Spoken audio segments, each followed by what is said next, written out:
دیکھا کہ حضرت اسما سرہانے بیٹھے رو رہی ہیں۔ امام نے چہرہ انور کھولا تو دیکھا کہ پاس ہی میں وصیت نامہ لکھا ہوا ہے۔ جب رات ہوئی تو امام علیہ السلام نے اپنی بیوی کو غسل دیا اور کفن پہنایا، نماز جنازہ پڑھی اور حضرت سیدہ کو جنت البقیع میں دفن کر دیا۔ حضرت امام علیہ السلام نے بی بی کی اصل تربت کے علاوہ 40 قبریں مزید بنائیں، کیونکہ دشمنوں کی طرف سے مولا کو دھمکیاں مل رہی تھیں کہ اگر فاطمہ رخصت ہو جائیں اور علی نے ہمیں نہ بلایا تو ہم فاطمہ کا جسد خاکی قبر مبارک سے نکال کر نماز جنازہ پڑھیں گے۔ جب امام علیہ السلام حضرت سیدہ کو غسل دے رہے تھے تو آپ نے حضرت سیدہ کے بازو پر درے کا نشان دیکھا۔ شیر خدا کی چیخ نکلی اور اتنا روئے کہ آسمان لرز گیا۔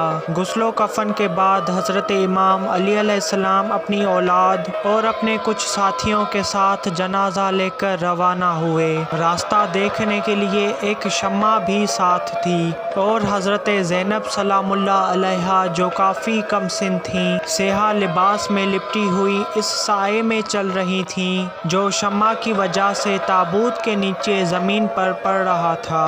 حضرت امام علی علیہ السلام جب جنت البقیع پہنچے تو ایک سمت سے آواز آئی اور ایک خودی کھدائی قبر بھی نمایاں ہو گئی۔ حضرت امام علی علیہ السلام نے اسی قبر میں حضرت سیدہ کی لاش مطہر دفن کی اور اسی طرح نشان قبر زمین کے برابر کر دیا کہ قبر کی نشاندہی کوئی نہ کر سکے۔ آپ کی قبر اس لیے چھپائی گئی کہ آپ کی قبر کے ساتھ بے حرمتی نہ ہو سکے اور بی بی کو ستانے والا بی بی کی قبر پر بھی نماز نہ پڑھ سکے، ورنہ بی بی زہرا کو اذیت ہوگی۔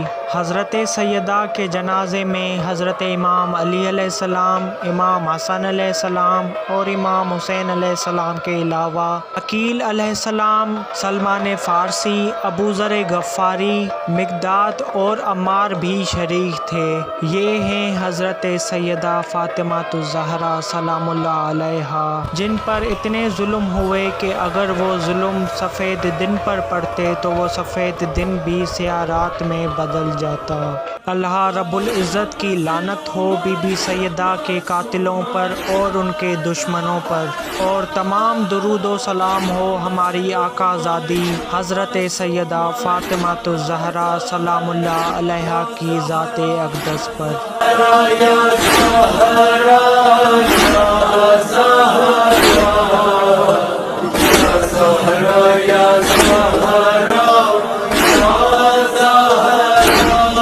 اللهم صل على محمد